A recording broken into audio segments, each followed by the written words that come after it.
todo mundo achava que ele era burro por causa disso. Achavam que Santo Tomás era burro. Um dia, os frades lá, os irmãos dele, se juntaram na janela e falou: olá, olá, olá, um burro voando. Vem ver, Tomás, vem ver. Ele foi. Tá vendo? Você é burro mesmo! Tá vendo? Ele não sabe de nada! Você vem aqui ver a gente! Ele falou: não, é porque eu acho que é mais fácil um burro voar do que um frade mentir.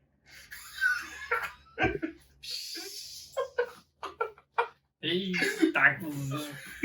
Nossa! Teve outro dia que um aluno falou: tadinho do Tomás. Vamos ensinar ele. Daí começou a falar: não, é porque isso que o professor ensinou é isso. Empacou, não conseguia. Não, isso. Não, deixa que eu explico. É por causa disso. Muito bom, muito bom. E é isso, ele ganhou destaque e o professor dele indicou ele para a cadeira da Universidade de Paris, cara. Ele foi virar professor. Professor, o que eu faço? Senta ali e começa a falar. Só isso. Ele falava e dava as aulas, né? Porque ele lia muito, e assim como Dom Bosco, não sei se você viu isso, ele decorava. Ler para ele era decorar. Vou guardar essa anedota, talvez você não tenha visto. Tudo que ele lia, ele decorava. Então, sei lá, a Bíblia ele sabia de cor. Você vê as citações que ele faz nos comentários, na Suma Teológica dele, é muito pontual. De memória, ele escreveu, ele não escrevia, ele ditava, né? Tipo, o que cada pai da igreja escreveu sobre um versículo específico do Evangelho, que é a Catena Áurea. Tipo, a Catena Áurea é só o rascunhão do Santo Tomás, entendeu? Então, ele era muito inteligente e tinha esse dom de absorver bem as coisas e falar naturalmente, né? Daí chega a parte que ele deixa de ser o boi mudo para ser o doutor Angélico. Porque todo mundo já chamava ele de doutor Angélico antes de morrer, porque o maluco sabia e falava. Angélico. É porque ele falava muito sobre os anjos, entendeu? Doutor Angélico. Tá, e ele... Curiosidade, ele tinha 3 secretários. O secretário era o monge responsável por escrever o que ele ditava. Então ele sempre ditava 3 livros ao mesmo tempo. Ele tem livro pra caramba escrito porque ele tinha essa habilidade, entendeu? Porque para escrever era mais difícil. Tipo, tinha que pegar o papel, molhar a pena, escrever, deixar secar, pôr a primeira página. Então, enquanto uma secava, já ia ditando a outra. Eficiência, olha que eficiência. E tem a ver a questão dos maniqueus, que eu acho que é uma história muito legal. O que acreditavam os maniqueus? Eles ainda eram católicos, porém, Santo Agostinho deixou subentendido, digamos assim, que esse mundo espiritual, esse mundo material, era pior do que o espiritual. Então, os maniqueus sempre acreditavam aquela mesma coisa, tipo, porque esse mundo é ruim, mas no mundo espiritual nós seremos felizes. Porque você tem que renunciar a tudo desse mundo, porque esse mundo é podre, esse mundo está decaído. Era muito comum acreditar isso na igreja e, incrivelmente, até hoje. As pessoas da igreja, principalmente os evangélicos, tudo que tem nesse mundo é do demônio, do capeta. Então tinha essa questão dos maniqueus. E Santo Tomás, se você visse ele ia parecer sempre um cara muito distraído, sabe? Sempre olhando pro vazio, sempre na cabeça dele pensando sobre as coisas. E um dia ele encontrou outro santo, que era o rei Luís da França, e estava tendo um jantar no palácio, e Santo Tomás estava lá, quietão na dele, com aquele olhar vazio. E de repente, São Luís disse: a vaidade deve ser evitada, mas todo homem deve se vestir bem, segundo seu posto, a fim de que sua esposa possa amá-lo mais facilmente. Santo Tomás, depois que o rei falou isso, só deu um soco na mesa e gritou: e isso resolve a questão dos maniqueus. Todo mundo olhou pra ele. Que? Daí São Luís, todo mundo olhou pro rei, olhou pro Tomás. Daí o rei falou: não, você vai lá e escreve o que ele tem pra dizer, porque deve ser importante. Ou seja, cara, essa fala fez que Santo Tomás percebesse de forma mais clara que Deus fez a criação para ser bonita e para que nós pudéssemos amá-lo mais facilmente. Entendeu? Então ele teve essa sacada por causa dessa fala, né, cara? É demais. Dois santos conversando. Você conversar. Outra coisa. Dentro dos seus estudos, tinha os secretários, né? E disseram que um dia Santo Tomás entrou sozinho no quarto. Parecia que ele estava conversando com alguém. Daí um bem curioso perguntou: o que você está falando, mestre, doutor? Daí ele falou: não, se você me prometer que você só vai me dizer isso, só vai contar isso depois que eu morrer, eu conto. Falou, pode ser. Tava conversando com São Pedro e São Paulo sobre uma questão que eu não tava conseguindo resolver. Papai. Outra curiosidade. Caramba.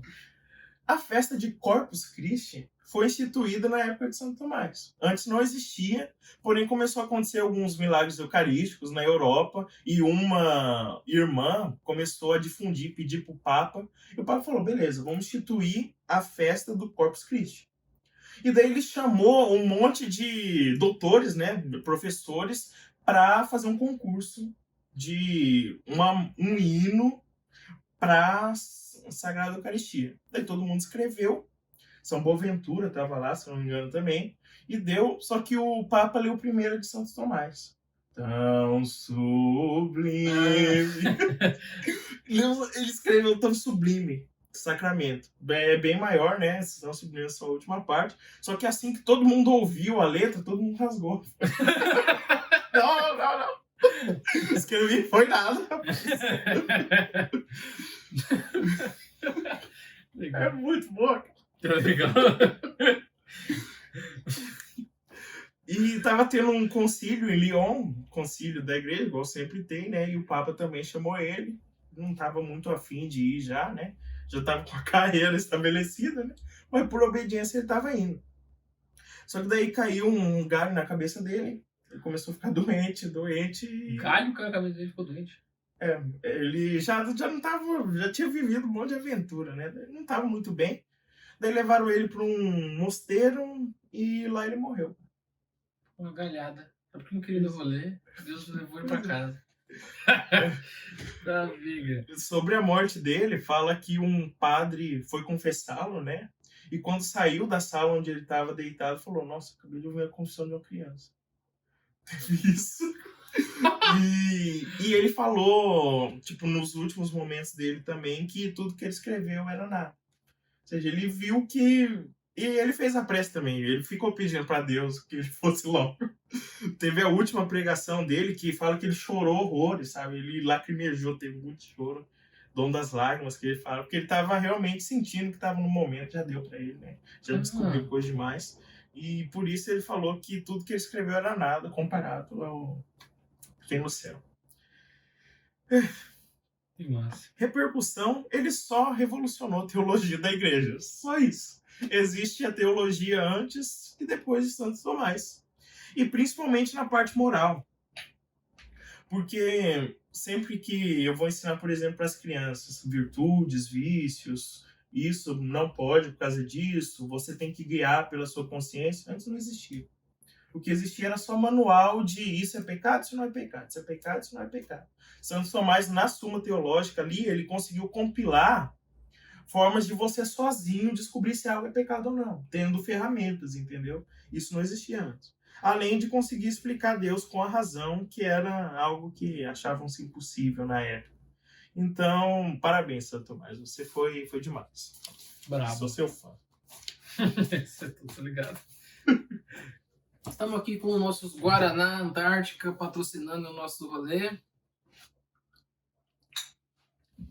E vamos continuar com a vida dos santos. Agora Santa Catarina, né?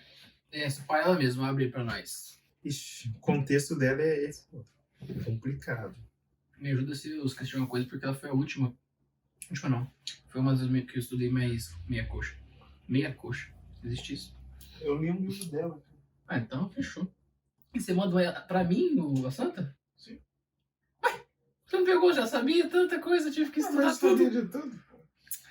Santa Catarina de Sena. Adivinha, ela nasceu em Siena, mas é chamada de Sena, na Itália, em 1347.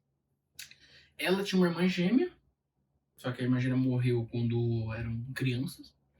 E ela era uma de 25 filhos, meu irmão. 25 filhos, velho. Caramba, meu. Nossa. E por causa disso, ela teve uma educação mais precária, tanto que ela é analfabeta. Tudo que ela escreveu e tudo mais foi ditando. E também cresceu fraca e franzina, sabe? Sempre tinha problema de saúde frequentemente. E olha que doideira, ainda enfrentou a peste negra, né? Que eu vou falar daqui a pouco. Então ela sempre magrinha e tal, bem sequinha, esturricadinha. Contexto. Nessa época a igreja estava com uma das piores crises. Você acha que a igreja está em crise agora? Não tá nada. Nessa época tinha padre que fingia que estava rezando a missa. Tá no livro dela. Como assim fingir? Fingia. Ele ficava lá e ficava... Sei lá o que ele fazia, cara. Só que eles davam comunhão sem ser Cristo, tá ligado? As confissão deles não valia. A confissão valia, mas as missas não. Que bosta, hein? E tava tendo quase um cisma, porque teve um papa falso e um papa verdadeiro. É isso aí, eu vou falar. Ou seja, a igreja tava em muita crise, gente. Vocês acham que agora tá em crise? Tá É nada. impressionante, né? A igreja sempre tá tendo umas crises, ou melhor, teve muitas até agora. Agora, eu acho que daqui pra frente não deve ter, não. Ela tá muito bem estabelecida. E daí vem um tapa na nossa cara, cara, porque Esse papo aqui, chapando o coco, maluco. Deus fala sobre esses padres que era pra ficar quietinho sobre eles. Tá boa? Deus fala pra ela no livro, né? Esqueci o nome. Pra não falar, pra não espalhar no... Ele pessoas falou, lá. ó, você pode fazer qualquer coisa, mas dos meus ungidos, deles cuido eu. Deles eu mando pro inferno, É. pode deixar. É isso aí. Caramba, que doideira. Mas então, vamos lá. Aos 7 anos, ela consagrou a sua virgindade. Tinha visões desde então em orações que tinham êxtase do nada, assim, sabe? Igual São Padre Pio, algo muito santo, né? Como é que funciona esse negócio de êxtase, cara, em oração? Como é que isso aparenta? Porque tem gente que fala que se converte vendo isso, sabe? Tive relato. Sei lá, cara. Quarta morada acontece. E o êxtase é como? A pessoa fica como? Cara, é porque é espiritual e eu não experimentei. Então o que eu posso fazer é só imitar o que os santos falaram. É. Tipo, Aparentemente, o que aparenta? Deus puxa sua alma e tira ela do seu corpo. E leva pra perto dele. Aí fisicamente, Você voa. aparenta. Você Você voar. O que te perde ao chão é a alma. Ah, não é a gravidade, entendi. Igual todas as peças se encaixaram. E você sente um prazer espiritual. Deve ser bom. Deve. Pelo que Santa Teresa d'Ávila fala, o negócio é fenomenal. Cara. A partir da Aí, quarta morada. Ela fala, não, quando a alma tá na terceira, é como se Deus desse umas gotinhas na boca de consolação. Daí chega na quarta, é como se ele abrisse um rio, ele quebrasse o cano e fizesse um monte de água, tá ligado? Pô, é isso aí. massa. Aí, nossa, passou dessas moradas, então não é muito difícil ser santa, não, se quer. Não, o ser santo é só até a quarta. Depois da quarta é vagabundeando. Entendi. Aos 16 anos, ela cortou o cabelo dela porque o pai queria que ela se casasse. A todo custo. Aí, vendo da persistência dela, que ela não ia querer se casar, aí o pai dela desistiu de pegar o pé dela. Ainda mais que aos 16, cortar o cabelo. Bravo. Ela, durante a vida dela, o que eu vou citar daqui a pouco, ela aconselhava, repreendia várias figuras importantes, como os papas também, que teve um rolê que o Matheus falou, mas já eu explico. E naquela época a igreja sofria com... A sede está na França, por 70 anos já. Estava há muito tempo lá. E ali rolava a disputa entre 2 papas. Que era... não lembro o nome aqui, eu não anotei o nome. Mas eles estavam disputando a Cátedra de São Pedro, que no caso é ser papa, né? Ser papa. Estavam tretando ali por isso. Aí a santa viajou pela Itália toda, ajudando a questão da igreja para poder... escrevendo para reis e autoridades. E conseguiu fazer com que o Papa verdadeiro, que era o legítimo ali, que era Urbano VI, voltasse a Roma e restaurasse a igreja, para parar com essa zona que tava dessa crise desgraçada. Ela escreve pra ele, seja homem. Na verdade, ela fala, seja viril. Mas é isso, seja homem. basicamente. Já que sua mãe não foi. E é legal, cara, porque, mais uma vez, né, o Santos mandando ver, ajudando não só as almas, mas a igreja em si. A igreja. Isso que fica massa. E através de muito cuidado com as pessoas que estavam doentes e orações, ela lutou contra a peste negra, ajudou muita gente, salvou muitas vidas, e também era um negócio muito ousado, sabe? Porque, pô, peste negra é um negócio que tem que ficar longe. E ela lá, sabe, peitando o negócio igual o São Francisco Leproso, sabe? Pegava a mão na massa e cuidava do pessoal. Isso, e ainda mais uma mina franzinha, magrinha, sabe? Todas ruim de saúde. Fazer isso já era uma coisa que já assustava todo mundo. Era de todo mundo muito embasbacado com uma situação dessa. E através disso, mais conversão. Porque o santo passa, converte, né? Impressionante. Tem um relato de que ela, apenas com o sinal da cruz, exorcizou uma pessoa. Ela liberou uma alma de uma possessão. Apenas o sinal da cruz. Então, se eu não me engano, pelo que eu li, é a única mulher, ou a primeira, que fez um exorcismo. Tá ligado? Com registro, acho que é. Sinal da cruz, igual o outro lá que fazia um sinal da cruz, ponta, vira a cobra do cara. Velho, santo é tudo de bom, né? Ela recebeu os estigmas em 1375, porém, não foi físico. Acho que ela só sentia, eu acho, porque se não aparece fisicamente, ela pediu para Deus para que não aparecesse fisicamente. Também para não causar escândalo e tudo mais, aquela baboseira toda, né? Mas ela recebeu e ficou com ele, se eu não me engano aqui, pelo jeito, 5 anos com esses estigmas. Ela morreu com 33 anos. Cedo. Cedo. O Padre Pio ficou 50 anos, ela ficou 5. Quando a gente chegar em Padre Pio, a gente fala um pouco mais sobre os estigmas. Beleza. Ela morreu de um derrame que ela teve na cabeça. E, cara, o corpo dela é incorrupto, né, que fala. Ficou incorrupto. Agora ficou. não é mais, né? Agora não é mais. Não? Não tem mais nenhum corpo incorrupto na igreja hoje. É verdade, é do Padre Pio, né? Os pedacinhos. Só que em cima é cera, né? E ficou incorrupto. E o que aconteceu? Ela queria muito voltar para a terra dela, que era na Itália, como falamos ali. Ela estava na França e tudo mais. Aconteceu aquela correria. Então ela foi... Quando ela morreu, olha o que os caras fizeram. Eu achei meio, caramba, né? Tá bom, vocês quiseram, tudo bem. Ela queria voltar para lá. Então eles arrancaram a cabeça dela. Cortaram a cabeça dela e deixaram lá onde ela queria que ela nasceu, em Siena. E o corpo tava em Roma. Tá bom. Imagina, você tá com a santa ali, você vai lá cortar a cabeça dela. Pra que isso, moro? Nossa. Eu não entendi o motivo disso, mas fizeram. Era a vontade dela, né? A vontade dela, só a cabeça, né? Isso que importa. O resto Da era só... população de Roma. Não vai levar nada, não. Tá feliz aqui. Vamos repartir, vai. Um pedacinho pra cada. Gente, E ela foi considerada uma doutora da igreja por todo o trabalho que ela fez de conseguir... Na verdade, é por causa do livro. É? Os doutores só são doutores por causa de obras que somam na fé.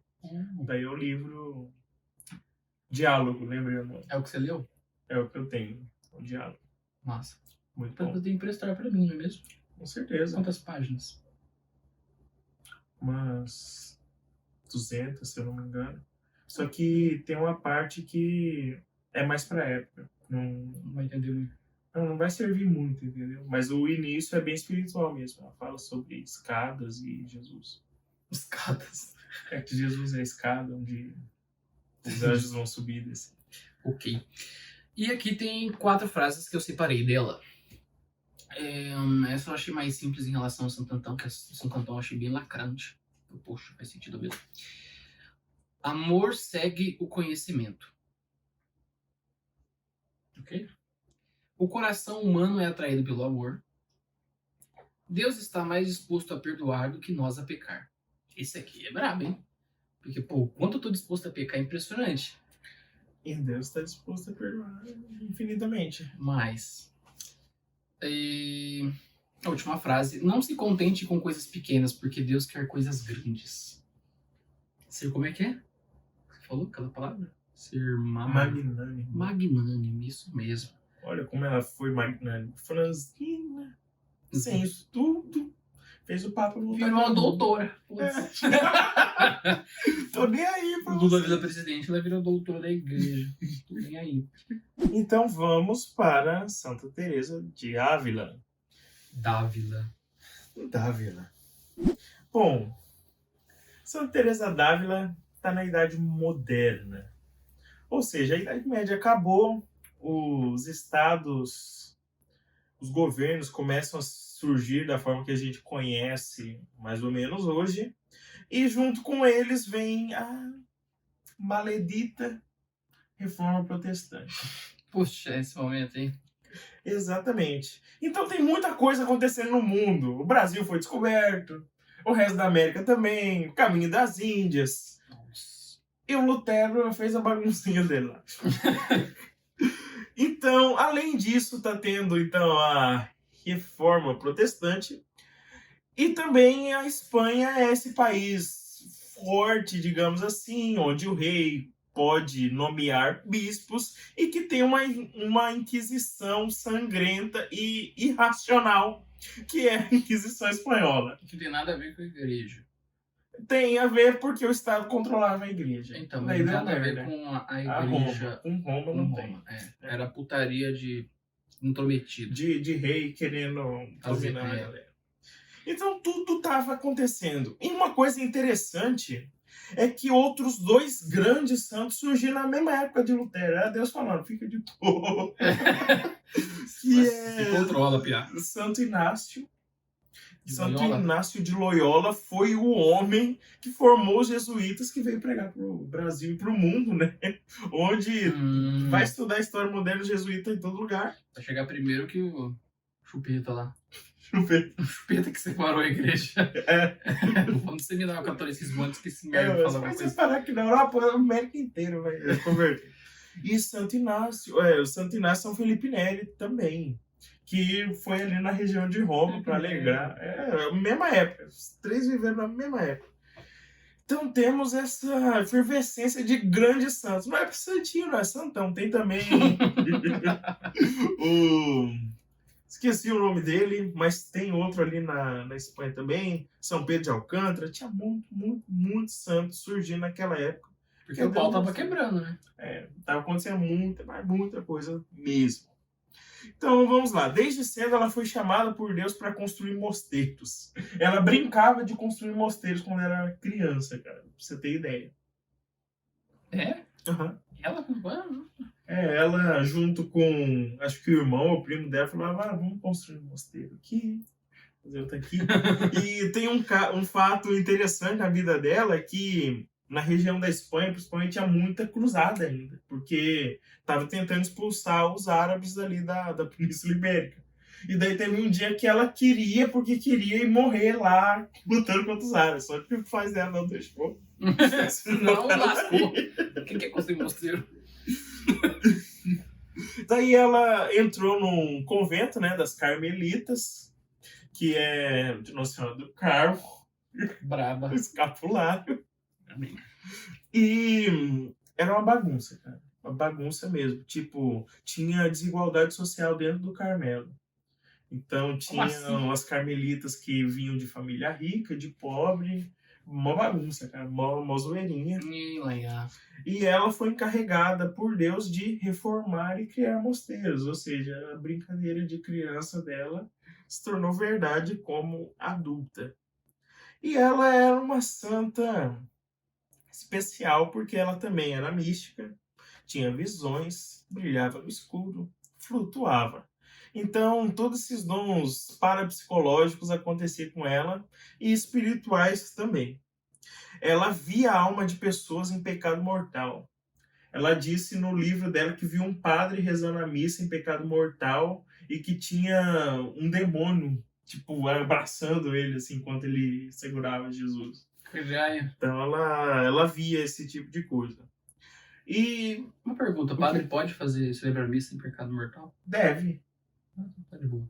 Só que não devia ficar em pecado mortal, né? Não pode, né? Contatos. Pois é. E demorou para ela se tornar uma grande santa assim. Tanto que ela fala no livro dela que ela ficou até os 30 anos na terceira morada. Aí. por vaidade mesmo, tipo... Ah, é? Porque ela ficava dando atenção para outras pessoas, não focava tanto. Então Ai, ela meu Deus, ficou tá vendo? anos e anos e anos e anos na terceira morada, lutando ali. Até que ela conseguiu uma vida de oração melhor e tudo mais. Vaidade é um bagulho foda, velho. É. O meu pior mal. Continua. Vaidade das vaidades. Tudo é vaidade. Porém, depois tudo começa a fluir melhor, porque, como eu disse, depois da quarta morada tudo é muito mais fácil. É quando acontece o Pentecostes de verdade, sabe? Você começa a fazer as coisas que antes não podia, tudo fica mais fácil e tudo mais. E ela tinha um contato muito próximo com Deus, tanto que eu separei essa história aqui, que um dia ela estava indo para um convento de carroça, né? Sozinha. E daí quebrou, acho que estava chovendo, daí quebrou a roda da carroça, ela desceu, veio um monte de lama nela, tudo mais. Daí ela falou, ô senhor, você nem para me ajudar? Ela, não, é que eu gosto de fazer isso com meus amigos. Daí ela falou para ele, por isso você tem tão poucos, né? Pra quem foi isso? Pra Deus. Você tá louco? Caralho, usado, hein? Deus. Moleque, que isso? Ela era sanguínea. Tá, bexiga, velho. Revoltou. E teve o episódio da transverberação, que essa eu peguei a citação. Transverberação. Ela foi transverberada, Que cara. isso? Estava em oração. Quando vi diante de mim um anjo com uma lança de ouro, cuja ponta parecia haver uma brasa. Ele me pareceu cravá-la no coração algumas vezes, até me fazer sentir todas as minhas entranhas eram arrancadas. Depois parecia que ele a retirava, deixando-me toda abrasada em um imenso amor de Deus. Exumaram o corpo dela depois de morta e realmente tinha furinhos no coração dela, cara. Mas por que ele fez isso? Que violência. É uma forma de purificação mais intensa. Aconteceu com Santa Teresinha também. Mais prática. Com o Santo Felipe Neri aconteceu uma coisa parecida. Tipo, ele amava a Deus bastante, né? Que o coração dele cresceu. E daí todo mundo via que ele era meio deformado aqui do lado esquerdo, tá ligado? E fala que o peito dele fazia milagre. Tipo, chegava o cara desesperado, não tô tendo tentação, tô querendo pecar. Daí, não, encosta aqui. E daí passava. Caraca. E foi exumar, realmente, tinha umas costelas quebradas nele. Tá, Pra bexiga. caber o coração grande? dele. Cresceu o coração mesmo. Meu Senhor, mas por quê? Não era só... Nossa. Santo cheio dos bagulho, né? Rapaz. Ela morreu de câncer, provavelmente. Tava com muito sangramento. Só que ela não tava nem aí, cara. Tanto que... um pouco se fudendo da morte. É ela que dizia, morro porque não morro. Porque para um santo de sétima morada, o mundo é um purgatório, entendeu? Ele sabe que tá próximo de Deus, tá quase vendo Deus, só que esse corpo não deixa. Então ela falava, morro porque não morro. Daí, tipo, as irmãs foram ver ela tava, tipo, sangrando. Tipo, a cama onde ela tava cheia de sangue. Daí levaram ela, olhou pra cama e falou, nossa, os lençóis estavam tão limpos. Tô bem aí. O relicário, onde tá a mão dela, inspirou a Marvel. É a manopla do infinito, a mão dela. Tá, bexiga. Deixa eu pôr aqui a foto. Rapaz, a mão dela tá intacta? Não tá nada. Mas tá a mão dela lá, entendeu? Dentro do Por que colocaram a relicário. mão dela? No relicário, pô. Mas por quê? Não fez nada com a mão específica. Na verdade fez, deixa eu explicar. Ah, já tinha visto a mão, verdade. Que massa. Igualzinho. Igualzinho, né? Deve ter se inspirado. Deve ser. Senão foi plágio. Estão roubando a igreja. Aconteceu que o ditador Franco da Espanha, aquele que no Labirinto do Fauno estava oprimindo a galera, ele disse que só conseguiu ganhar porque ele tava com a mão de Santa Teresa com ele. Ele pegou mesmo, ele pegou a mão, ficou com ele até morrer, cara. Safadinho? Safado. E ela é uma das doutoras da igreja mais influentes em vida espiritual, cara. Principalmente por causa do Castelo Interior, que é o livro que ela fez. Por quê? Explica aí pra galera. Ela foi a única santa que se tornou santa e viu o processo, escreveu o processo, entendeu? O Castelo Interior, basicamente, é um manual de como um santo se torna santo. é um guia, entendeu? Isso que torna totalmente especial Santa Teresa d'Ávila. Como é que é essas moradas? Explica pra galera aí, basicamente. Bom, quando você se batiza, é como se algo sobrenatural se infundisse em você. Isso seria o Espírito. E no Espírito, Deus habita. Ou seja, quando você acha que Deus está longe, na verdade não. Deus sempre está dentro de nós. E quando nós cometemos pecados mortais, nós nos desligamos dessas moradas, desse castelo. Porque ela via como morada? Porque ela vivia não na Espanha, mas no reino de Castela. Tinha castelo pra caralho. Então, é justificável que ela via como moradas. Tipo, como um castelo. Mas é basicamente tipo uma cebola, entendeu? São camadas. Então, da primeira camada até a sétima, tem um caminho, e na sétima, Deus está. Deus está lá. Ela fala que é límpido o castelo e tudo mais. Então, para você entrar no castelo, é necessário duas coisas. Primeiro, estar em estado de graça. Quem está em pecado mortal, ou seja, escolheu deliberadamente cometer um pecado e se afastar de Deus, está fora do castelo. Mas quem se aproxima de Deus através da confissão e começa uma vida de oração, adentra o castelo. E o livro em si, ela fala características da vida de fé. Então, na primeira morada, a pessoa está muito fria, entendeu? Ela não consegue ver exatamente o que mudou. Por quê? Porque as preocupações do mundo estão atormentando, ela não vê mesmo. Ela compara as tentações do mundo como répteis, insetos, que fica sempre mordendo, e em vez de ver onde você está, você fica preocupado em tirar eles de você. Porém, quanto mais você persiste na oração, você vai adentrando. E na segunda morada é um pouco desesperador, porque você já consegue ver que está no castelo, porém você percebe que é fraco demais naquele momento.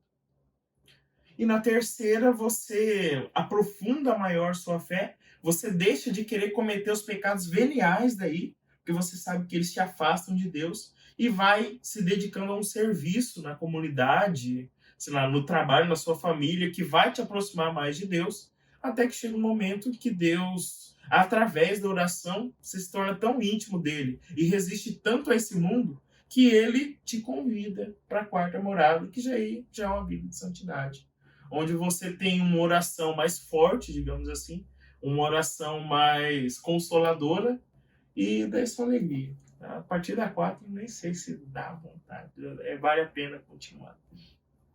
Mas é isso aí. E na última morada habita Deus. Então, almas de sétima morada estão diante de Deus e só não podem estar com ele por causa da porcaria desse mundo.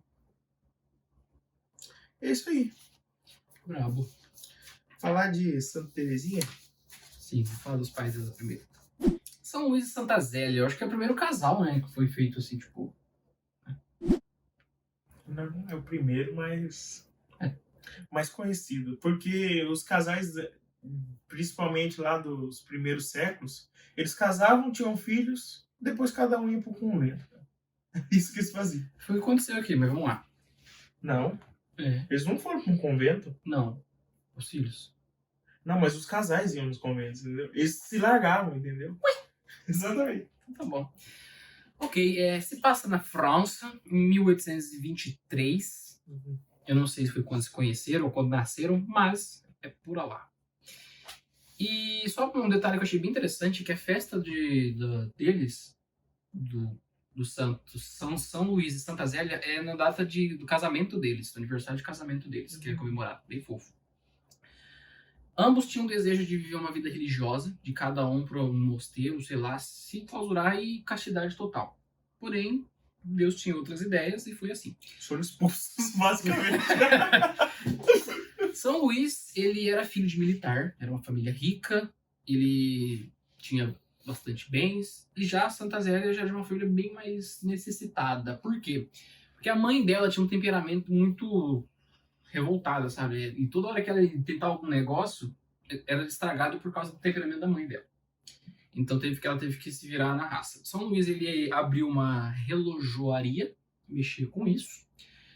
E Santa Zélia, ela aprendeu sobre um bordado famoso na época, Renda. a rendinha lá dos caras, e fizeram, e ela criou uma fábrica dessas rendas. Então, cada um tava lá com seu negocinho funcionando. O que me faz pensar, poxa, né, não tem negócio também, tá bom, vamos lá. Tem sim. Só não dá Tem, dinheiro. pô, gente, faz uns pix aí. E aí, quando estavam lá de boas nas cidadezinhas, eles se encontraram pela primeira vez em 1858, numa ponte chamada São Leonardo. Era um ambiente que tinha uma aparência romântica, sabe? Tinha um lugar agradável. Então foi tudo romântico, tudo, sabe, filminho assim.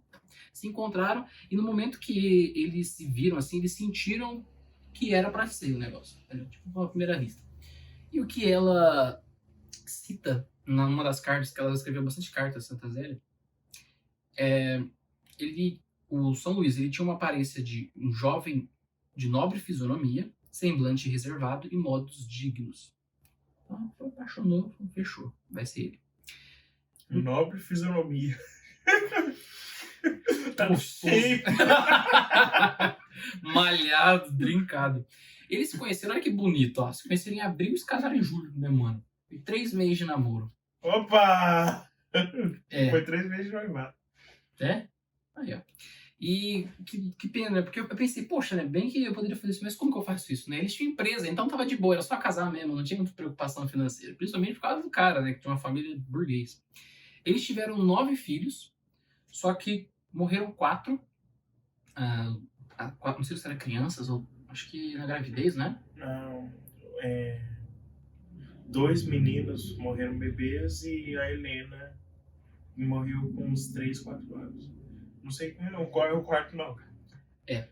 Um quarto filho que morreu, não sei como é que funcionou as mortes, mas, pô, perder 4 filhos é santo sofrendo, né? É. E sobraram apenas 5 meninas, que uma delas é Santa Teresinha do Menino Jesus. E tem alguma beatificação rolando para, acho que é Leônia, É, da Leone. que é uma outra filha também. As 5 foram para vida religiosa e Santa Teresinha foi para as carmelitas, que Só a Leone não virou carmelita, o resto é carmelita. a outra foi da, como é que é o nome? Acolhida. Sei lá. É uma coisa assim. Religiosidade. Não é as Clarissas? Não, ela foi nas Clarissas e depois desistiu. Eu acho que é acolhida, porque é uma palavra desse tipo, assim. E nas cartas, Santa Zélia sempre expressava o amor pelo esposo, sabe? É bem fofinha. Falava, sua esposa que te ama mais do que a sua vida. Aí eu pensei, da vida dele? Não, da vida dela, né? Ou da sua? Te abraço tanto quanto eu te amo. É, muito fofo. Eles participavam como uma família, assim, bem católica de verdade, de missas diárias, orações tanto privadas quanto comunitárias. Eles se confessavam frequentemente, comungavam frequentemente e participavam da comunidade paroquial, como uma boa família clássica católica que você conhece no meio da rua. A Zélia, aos 45 anos, ela descobriu que tinha um tumor no seio. E, como todo bom santo, ela queria morrer, porém, só que tinha toda aquela família ali. Se eu fosse um religioso, pô, morrer ia ser mais tranquilo, mas como tem toda uma galera ali que depende de você, você fica mais incomodado, com certeza. E ela disse: se Deus quiser me curar, ficarei muito contente, porque no fundo do meu coração desejo viver. O que me custa é deixar meu marido e minhas filhas, mas por outro lado digo a mim mesmo, se eu não me curar é porque talvez seja mais útil que eu parta. E ela morreu em 1877 por causa desse câncer. Você viu que eles quase tiveram um casamento de Josefino? Como é que é isso? O casamento de Josefino seria igual ao de José e Maria. Faz Porém, sentido, não? o São Luís veio propor isso pra ela depois de contar pra ela como que era as coisas de casais. Daí ela ficou abismada, tipo, sério que é assim? Coisa de casais. Sim, transar, basicamente. Ela não sabia? Não sabia. E quando ela descobriu, ela falou, caraca, eu também quero Josefino. Daí um padre teve que convencer eles de que era pra eles transar assim. Assim. Caramba. Ainda bem, né? Porque puta santa massa que os caras foram fazer, hein? Santa Teresinha, show de bola. Aí quando aconteceu isso, o que aconteceu, né? Ficou lá Luiz com as suas filhas, na época, porque ela tinha 45 anos, então elas eram novas ainda, as criancinhas. Aí São Luís resolveu se mudar para a cidade do cunhado, que era o irmão dela. E ele, o cunhado e a esposa ajudaram a criar as meninas. Todos entraram para a vida religiosa, como eu já disse, das meninas. E depois de um tempo, São Luís contraiu uma doença degenerativa. Ele começou a perder as faculdades mentais. E em alguns momentos de alívio, ele ofereceu-se como vítima de holocausto a Deus. Ele morreu em 94. E teve vários milagres depois que promoveram a canonização. Na verdade, foram acho que 2. Só que o que promoveu a canonização do casal foi uma situação em que uma criança nasceu aos 6 meses de gestação, com problemas graves, 6 meses, então tava com hemorragia, não sei de que nível lá. A mãe pediu ajuda para as carmelitas. Só que as carmelitas sugeriram que eles rezassem aos pais de Santa Teresinha. Milagrosamente, o bebê se curou quando os médicos afirmavam que não tinha que ser feito, que era questão de tempo até a criança morrer. E através desse milagre, aconteceu a canonização do casal. E aí tem uma fala, não sei de que papa ou padre, sei lá, que ele fala que casais santos criam filhos santos, alguma coisa assim. E tá aí, 2 filhas indo pra... Infelizmente não é regra. Mas infelizmente. Seria bom. Enfim. Fale sobre Santa Teresinha, filha desses 2. Então, Santa Teresinha nasceu nesse contexto de França do século XVIII, Belle Époque. Só que havia uma heresia chamada jansenismo. Igreja é bom, né? Sim. O que era o jansenismo? Eles maximizavam o poder das obras. Então, eles diziam, não, se você rezar 1000 Ave-Marias ao dia, você vai ser melhor. Você vai ser melhor no céu, você vai ser mais santo. Não, porque se você fizer tanta penitência, vai ser melhor. Ou seja, era atos quantitativos, sem amor nenhum. Se fizer só por fazer, você vai receber. Isso é o jansenismo. Daí a Santa Teresinha veio para contornar isso, entendeu? Deus sempre pensa aqui de novo. Deu uma cagada acontecendo, fala, vou ter que mandar um santo. Vai ter que ir um santo aqui para falar o contrário. Tá. Então, ela era filha desses santos que o Johnny acabou de falar, e ela era de um temperamento totalmente melancólico. Então, ela era mulher e melancólica. Rapaz, bom. Mas ela era melancólica até o extremo. Então, a infância dela foi de uma menina chorona, chorava por tudo, e totalmente dependente. Por quê? Porque assim que Santa Zélia morreu, eu ouvi falar. Eu tenho um trecho mesmo que fala que São Luís falou que o mais difícil foi separar dela, porque chamava ela de minha princesa. Minha rainha. Era a favorita dele, né? Sim, teve isso. Então, é assim, a mãe morreu e ela foi criada pelas outras 2 irmãs, as mais velhas. Era as 2 que ela recebia mais atenção. Então ela era totalmente mimada, entendeu? Não foi a mãe que criou, ela foi criada pelas irmãs. Legal. Basicamente. Sabia não. E tem um episódio que ela fala, daí é do livro dela, das memórias dela, que ela foi no retiro da primeira comunhão, que daí era 3 dias de retiro, igual devia ser hoje. E daí ela pediu pra instrutora pentear ela, porque eu não sabia se pentear, entendeu? Então ela era mimada desse nível, ela não sabia fazer as coisas sozinha. É aquele negócio que a gente fala, né? Que a gente conversou sobre isso uma vez, que se até os santos erram na criação, né? O que uma pessoa comum pode errar? Não, é complicado. Ela tentou ir na escola, não conseguiu, não se adaptou bem às pessoas, ela não gostava de jogar aqueles jogos de escola, ela não gostava de frequentar, então ela foi educada também pelas irmãs que frequentaram a escola. Então ela e a irmã mais nova foram educadas pela irmã também no sentido intelectual, aprender a ler, escrever e etc. Até que as irmãs mais velhas começaram a se despedir da casa. E ela ficou mal. As 2 de uma vez, tipo, um curto período de tempo, foram virar carmelitas e ficou ela, a Leone e a irmã mais nova, que eu esqueci o nome. Celina. Linda John. Na verdade, ela é a mais nova. A Celina era uma pra cima, né? Aconteceu um momento que a chave virou para ela. Provavelmente o momento que ela saiu da 3ª para a 4ª morada. Foi numa noite de Natal que o pai dela disse para ela: você já tá muito velha, não precisa ganhar presente mais. Daí ela como uma boa sanguínea, melancólica, né? Foi chorar. E quando ela foi subir a escada,